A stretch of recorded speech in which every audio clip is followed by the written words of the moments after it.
If you're wondering why my face looks a little bit off, the explanation can be found in the video linked above here. Please do feel free to check out that explanation so that you're not asking in the comments. Cool beans. I got expelled from my old school for fucking my teacher. Yay! I hooked up with my Uber driver while my boyfriend was passed out in the backseat. Yay! I fucked my ex's best friend and he still doesn't know. Yay! The school thinks my sugar daddy is my real dad because he signs me out every week. Yay! I had a crush on my teacher, so I started dating his son so I could come over. Yay! I'm half a month away from celebrating my 7-year anniversary with the man I intend to marry one day. Hello? Is anyone there? Hello everybody! Happy Valentine's Day, even if you're single. It's definitely a day to celebrate the loved ones in your life. Not just romantic love, but friendship love, platonic love, familial love, all that jazz. Just don't get too crazy with it, alright? So I've been out of the dating pool for a good almost 7 years this March, so coming up. I know, I'm not rubbing it in, but for this video, you need to understand my background to gauge how completely out of touch I am with the great search for love compared to the rest of the people in my generation and age demographic. And let's be frank, millennials it seems too. I cannot relate. I met a boyfriendo in high school our freshman year, and we've been dating since we were juniors. We spent my 4 years away at college when I should have been experimenting and having meaningless sex with college fraternity boys or girls, entirely monogamous, and committed to making our relationship work long distance. And let me tell you, it was not a walk in the park by any stretch of the imagination. And then I graduated, and within a year, we'd moved out of our respective parents' houses and into the current apartment that we live in with each other. We have partially shared finances, we share a bed, bills, vehicles, pets. I don't have to close the door when I go to the bathroom, which is simply, let me tell you, capital for interpersonal communication. Yes, I know. I was surprised too. And like any respectable adult couple, we purchased his and her Nerf guns. And possibly maybe also sprung for his and her Berettas, but that's a different story. I have big boy adult problems, suffice to say. Like getting a boyfriend to see a professional general practitioner once a decade, saving up to buy the mattress of our wet dreams, deciding that whose turn it is to go to the grocery store that week. So when I say that I can't relate to the collage of graphics and videos that I have been compiling over the last year, showcasing the state of dating culture these days, I do mean it. These days, the dating world is absolutely insane to me. You have to navigate through the muddled waters of people who have taken Teen Wolf way too seriously, or have a full-on cannibalism fetish, it seems. You're rolling the dice with that one, my guy. No judgment, but if you end up the way of Bedelia D'Amour in the end, that's your own damn fault, I must say. People are ghosting others and in response get sent a survey to help determine where they went wrong in the process, like they need a focus group to determine exactly who they need to be going forward to better market themselves to potential interested parties. Halloween reminds me of ghosts, and ghosts remind me of guys that I've been on one date with from Tinder. I've been thinking lately, what happened? Why did these guys ghost me? Are they in a coma? So Tinder ended up sending me over a survey I can send to guys that have ghosted me to find out what went wrong with them. It says, check all the reasons you ghosted. Apparently I talk too much, they met someone better than me, and I was just kind of off. The moment they realized we weren't a match was after I had one drink. Okay, obviously that guy was insane, so I had to send this to a new guy to get more accurate results. It says, please check all the reasons you ghosted. He said his friends are scared of me. Why would his friends be scared of me? What was the moment he realized we weren't a match? I kept trying to convince his friends I've been possessed. Okay, that doesn't sound like me. Except completely unrelated, something I just now thought of is sometimes when dates are going really bad, I pretend like I can speak to the dead. It's just something I do. But again, I feel like this could be for anyone. Like, did I get the wrong surveys back? She sounds weird. She sounds really weird. Tips on how I can ace my next date. Stop trying to convince his friends when I talk to dead people. Okay, Jason, I'll stop trying to convince your friends I talk to dead people when you take a break from telling me about the startup idea that you have for 30 minutes straight, even after I tuned out 40 seconds in. Anyways, you can send surveys out to your own ghosts at tinderghosts.com.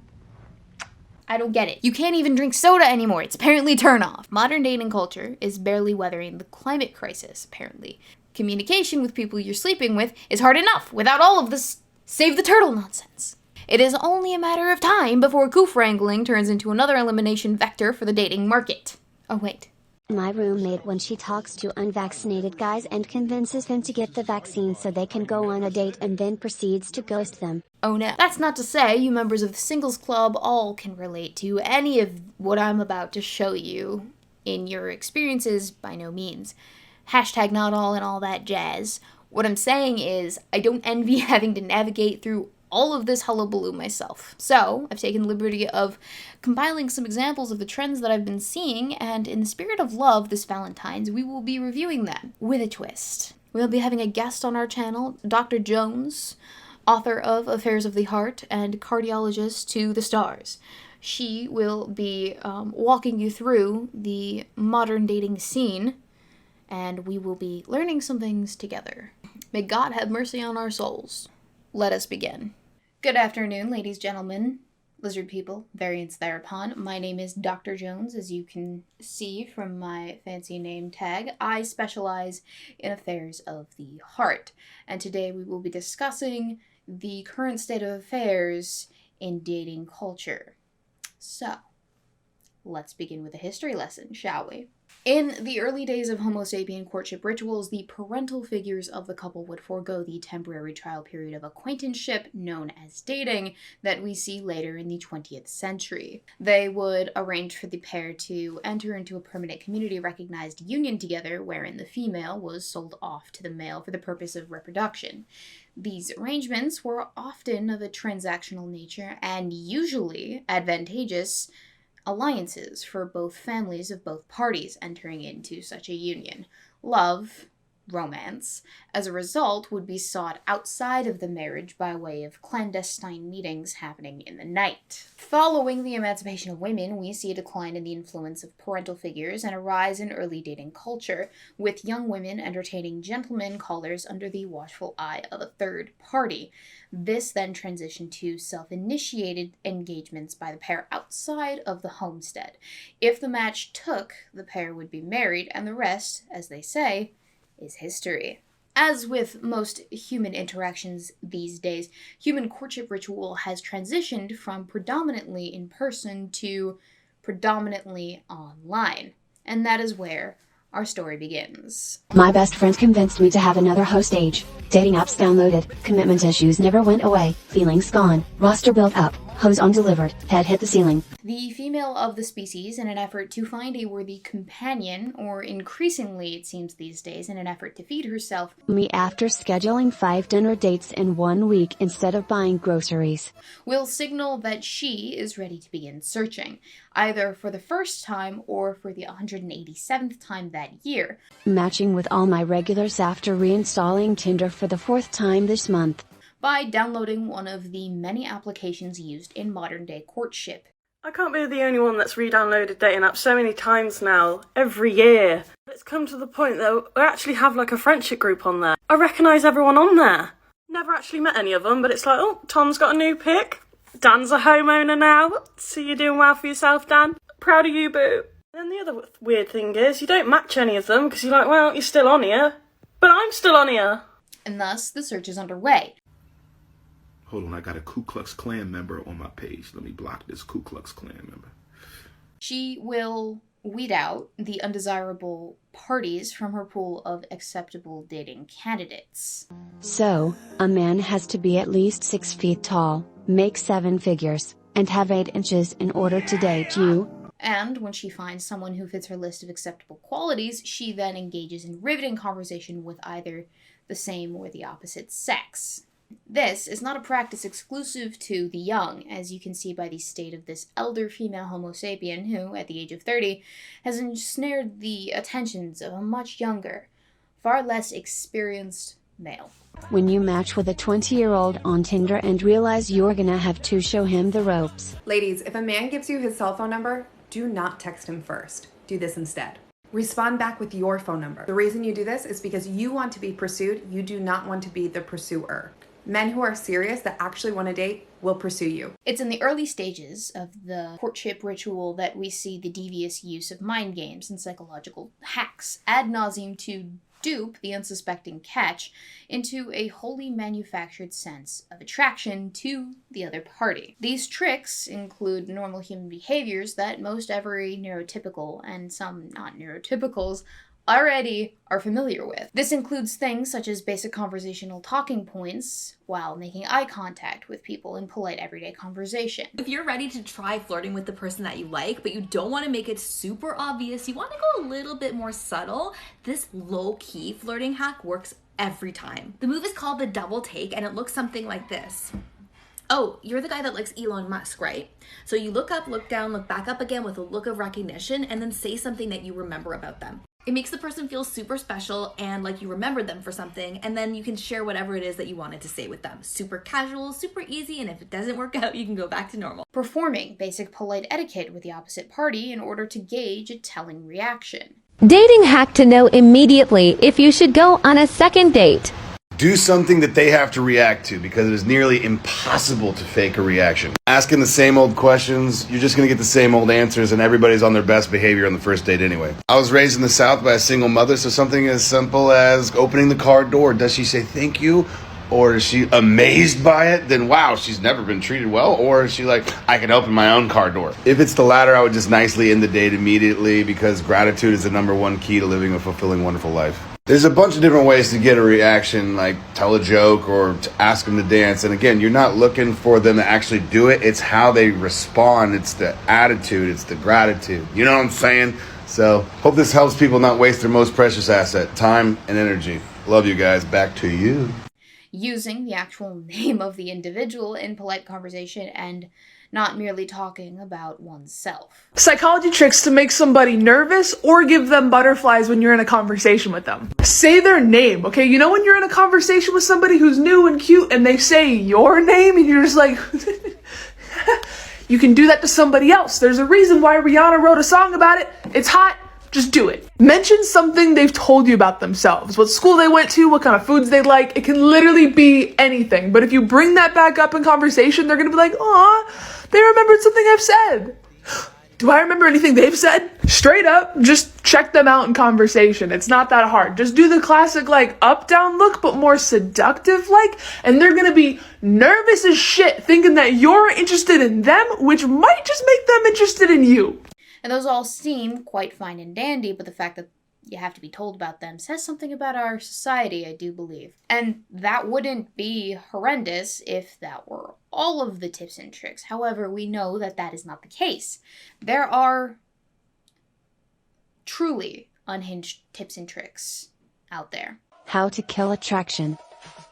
Text back right away. Show loyalty. Show your emotions. Be vulnerable. Care about them. Show interest. The ones that will see you eternally and forever alone because they are such bad dating tips. I'm going to tell you 3 tricks on how to make him want you more than you want him. Oh, this'll be good. Number 1, show him you have options. If he sees that there are other people that are interested in you or want to get to know you, not only will he want you more, but it'll make him that much more attractive to you as well. Or he will lose interest and find someone else, because who would waste his time competing for someone to be his number 1 for someone who doesn't care enough to make him her number 1? Number 2, be confident. Even if you aren't that confident, just fake it till you make it, because men are naturally drawn to confident women. Okay, this is better. I would add that confidence is something you should carry with you throughout all walks of life, and not simply just in dating, but your career, your schools, your friendships, your competitions. I could go on. It's really a great quality to cultivate within yourself, because it makes life a lot smoother sailing for you in the long run. And I do mean cultivate, because it's not simply you have it or you don't. It's a quality you have to nurture and work on within you. That's my 2 cents for the day. Anyway. And number 3, don't be too easy. Like I've said before, men always want what they can't have. So be able to say no and have some sort of independence, because that's what's going to motivate him to want you even more. Just don't play too hard to get, though, because he's not going to waste his time if he thinks you're not interested. How about just date who you want and call it a day if they don't want you back? It's as simple as that. Why waste your time overcomplicating something that's already complicated enough. When I go to the bathroom and pay the bartender to send me an anonymous shot so my date remembers I have options. This right here, a mistake. It likely will not end in a second date, especially if she takes the shot in front of her date. But I'm getting a little ahead of myself. As we've established in the previous segment, love is a game of manipulation and finesse, but it is also an art, believe it or not. In fact, it's a shameless presentation of your greatest qualities to all the critics, done in the hopes that their good opinion looks upon you favorably, and that they deem you worthy to come back for more. At least I think that's the idea. I think it was. I'm not so sure anymore based off of what I've seen today. Oftentimes, this initial interaction with the relational counterpart through these dating applications results in the pair deciding to meet each other in real life for some manner of activity, one popular venue being the cinema. Y'all, my Tinder date asked me over to watch movies, and this is the situation. Send help. Sometimes one of the duo will pick up the other on the way to one of these activities so as to prolong the experience. My Tinder date just picked me up and this is dead ass what she put on. Have you heard of this artist before? It is with fair frequency that a meal may be included in the evening's affairs. Can't believe this guy brought me to the food court on our first date. It is at these social excursions that the pair decides whether they enjoy the company of the other or not. My date is for real on Bumble right now. Wait for it.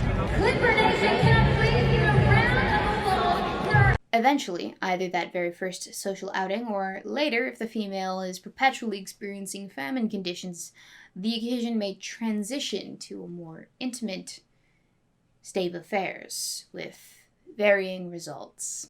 I don't even know how to describe what actually just happened. But basically, I found the cookie cutter picture perfect man for me, and I spent the night with him for the first time. Then I woke up. He'd pissed the bed. My entire back was wet. My pants were wet. He wet the bed. He wet the bed. So I changed and I ran. Like, literally, I changed and I ran. What do I do? Why did he pee the bed? He wasn't that drunk. I tried to wake him up nicely and tell him, and he was just out cold, so I bailed. But we haven't arrived here yet. Donates kidneys to boyfriend at the time. Gets cheated on 7 months later. Breaks up with me 3 months after I took him back. So careful observation has shown us the purpose of this ritual is not always simply to mate, although that does seem to be the predominant intention behind them. As we have learned from our history lesson earlier, relationships can be greatly varied in their nature, and the contemporary counterpart to those relationships no different. Research has shown that large percentages of modern women have taken the historical route of the transactional relationship in the pursuit of goods and or services rendered. It can be anything from a simple meal once a week. No food in fridge. No money. Swipes right on everyone. Me on my way to get free dinner. Or perhaps more than once a week, if the female is truly in a famine state of being in their lifetime. On my way to my 4th random Tinder date this week so I don't have to buy groceries or cook myself dinner. To something as important as one's internal organs that are traded in exchange for intimacy, emotional or otherwise, with the individual. Of course, the transactional nature of the relationship can go both ways. When you just went for free food and now you're cleaning his apartment while he's at work. And sometimes the pair doesn't find themselves of the same mind in this regard. On our first date, I didn't have money, so he only bought himself food. Should I go out with him again? He said pay me or pay me no attention. And if I must say it, to avoid those pesky #NotAll comments later, I will. It's not just the women attempting to transact more out of men in the relationship, however brief it may be, than the men are of the women. You think you can hurt my feelings? Lol, I donated my kidney to my boyfriend at the time and was cheated on 7 months later. Say psych.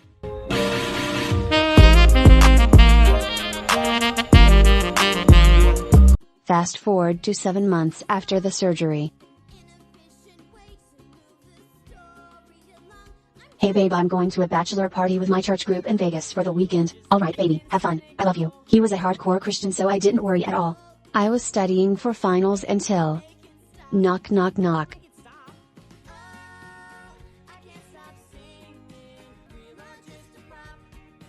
What are you doing here? I'm sorry babe but I cheated on you in Vegas. Please forgive me. Are you kidding me? How could you do this to me? A lot of arguments later, I eventually forgave him and gave him a second chance. 3 months later, if we are meant for each other, God will bring us back together in the end. Hangs up on me. He blocked me on every social media and stopped answering my calls, texts for months. Because of the complexities of human social interactions and flippant manner with which this generation approaches those interactions of a more intimate nature, we find ourselves having intercourse at rather early stages in the relationship simulation that we're running. As I stated earlier in the video, when we teased this segment, eventually, either that very first social outing or later, if the female is perpetually experiencing famine conditions, the occasion may transition to a more intimate state of affairs with varying results. And I spent the night with him for the first time. And I woke up. He'd pissed the bed. Some people don't actually like or aren't even attracted to the people they decide to sleep with. When you're hooking up with a dude who's low-key ugly and he keeps smiling at you and trying to connect with you. Turn him off! While others may have checkered pasts with those that they engage in intercourse with. When I got raped and then had sex with the same guy a month later. And apparently, that phenomena isn't even that uncommon in contemporary culture, as we see from the comments of this specific TikTok. I kept dating him after. It's okay. Same. Took me a whole year to process what actually happened. It's been over a year I processed it, but I enjoy life with him now, but I hope in 50 years it wasn't in denial. Of course, the flippant attitude towards sexual relationships often has its consequences, but don't let that stop you from beginning again all the way back at the beginning of this video. Or finding your happily ever after. Not probable. I don't know. Maybe. Unlikely, but no. I needed a way to transition into the next chapter of this video is all. Assuming all previous interactions were a success, we can further assume that you have entered the happily ever after phase of the relationship. So dubbed by yours truly as, in many fairy tales and the multitude of rom-coms available in your streaming catalog, so often it is the case that you rarely ever see what comes in the wake of the titular couple getting together at the end of the story. And for good reason. For it is a truth universally acknowledged that a relationship is hard work. Not only to achieve in the first place what with the seemingly endless search for love, the mind games, the ulterior motives, as discussed in previous segments, but even more importantly, they are historically difficult to maintain in the first place, much less grow into something substantial. It's unclear where this urge comes from, but there are those out there who are wired to be dissatisfied with a completely functional status quo, and hence seek out relationships with individuals who may not be the healthiest life partners. Or in some cases, they themselves may not be the healthiest life partners. I wanted this man to be vulnerable with me for so long. He finally called me yesterday and opened up, but the second he started crying, I lost all interest in him. Quickly, this is a safe space, but not that safe. Yet still, even within the relationship, certain attempts to retain it run the risk of sabotaging the relationship just as well through cultivating an atmosphere of distrust and boundary stomping. Hey babe. Yeah. Can I look through your phone? I gotta make sure you aren't hiding anything. Oh my gosh, honey, I'm not hiding anything. Literally nothing to hide. Oh, just don't look through the text messages with your mother. What? Just don't look through the text messages with your mom. With please. my mother. Not like The that. text messages. Not like that. With my Not mother. like I'm heading straight to the text messages with my mama. Don't look at them, please. Okay, okay. Nemo? It's right here. Don't touch the boat. You put one fin on that boat. Or simply enough, perhaps it's the jealousy of outside forces who failed to attain a suitable match that seek to destroy our happy couple. Regardless, if it comes from within, or not, the risk of sabotage is ever present in the modern day relationship. And sometimes that sabotage comes as a result of wanting your cake and eating it too. Quite honestly, this section could be an entire documentary series on its own, but it boils down to two subgroups essentially. Those who enter into a poly relationship consensually and regret it, and those who had no inkling that they were in a poly relationship with somebody who had more than one partner. We'll start with the lesser evil. For those moments when you're too busy with the grind to service your man proper and good like, you can opt for the prostitution solution, sure. Or for those moments when you feel the need to establish yourself as the alpha in the relationship, see Jack Murphy. Believe it or not, sometimes people enter into poly relationships with others unironically and with their full chest. Yes, I know, it happens. I was surprised as well. Apparently, they can be done with success. Of that, I have no doubt, but we're not talking about those. And we are not talking about those instances where a person enters into a relationship with a person with multiple persons in their head. That is a whole different video topic for another time. No, we are discussing those cases wherein a couple willingly enters into a polygamous state and just how messy they can get as a result. Dear How to Do It. My partner, Sam, and I have been together over 3 years, and for almost 2 now, we haven't had sex together. I already had a low sex drive, but I gradually lost interest and still don't really know why. I was just happier without it. I expected Sam to leave, but eventually I became friends with Jess. When I realized Sam liked her as well, I discussed a potential solution with them. They could start to have sex if me and Sam could still be together. They were unsure, but finally agreed. That was last year, and I didn't expect it to work this well. When quarantine began, she moved in, and the 3 of us have been so happy. The issue is this. From the beginning, we decided to be open about their sex life, and while it was initially awkward, it's now completely normal. But recently I've noticed I'm actually getting turned on by these conversations. They have a much more intense connection than me and Sam did. And if I know they're having sex, I've started listening in. They know and are not bothered I can hear, but don't know I'm actively listening. I find myself wanting what they have. But one of the main reasons Jess is here is because I wouldn't be sexually involved. Sam respects that. He's super affectionate with both of us and regularly kisses me. But anything sexual belongs to Jess. I dropped a hint to Sam the other day, saying that I thought I would enjoy trying something they'd done. But he didn't bite. I felt so embarrassed. How do I talk to them about this?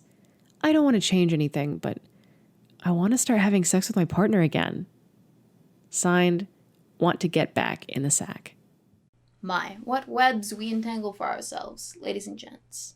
Never fear, dear viewers, for it can be worse. Getting mad at your partner because they cheated is kind of polyphobic. It can be much worse. You could have the greatest relationship on the face of this planet and still decide that it's a good idea to break that bond with that person for someone not so right with you who will cheat on you. When I had a boy that had loved me unconditionally since we were 13, flies across the country to surprise me, and after 2 years still supported me and worshipped me, and I let him down for a lying, cheating piece of shit. You can have the most toxic relationship and still take that crap from your partner. You think you can hurt me? I dated a dude who would make me choose who he cheated on me with any time I pissed him off. Or you can be a match made in heaven, made for each other, cut from the same cloth, equally dishonest about your wants, your needs, and your intentions in the relationship. When you go through his phone to see if he's cheating but find screenshots of you cheating.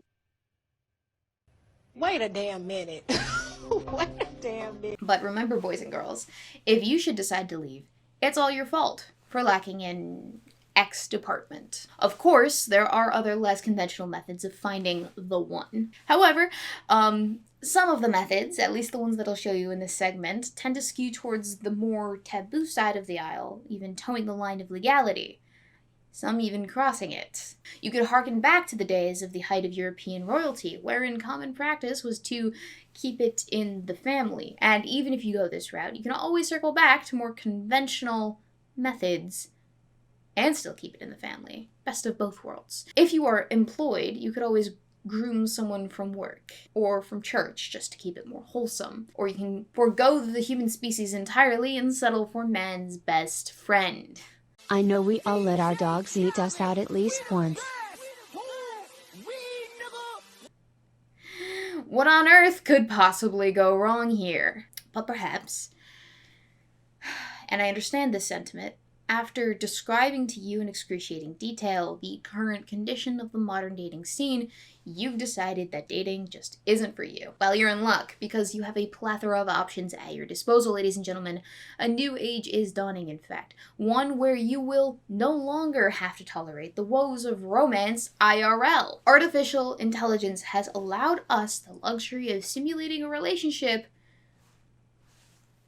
in the virtual reality. One you can make all the mistakes you want with and never suffer any substantive consequences for. With all the benefits of a real relationship.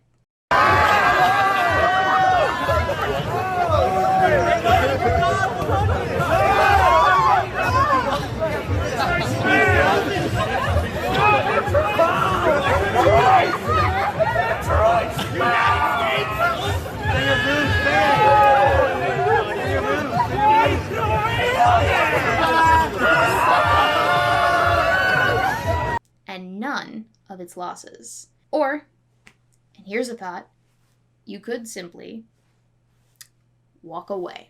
Wow, that was quite a bit.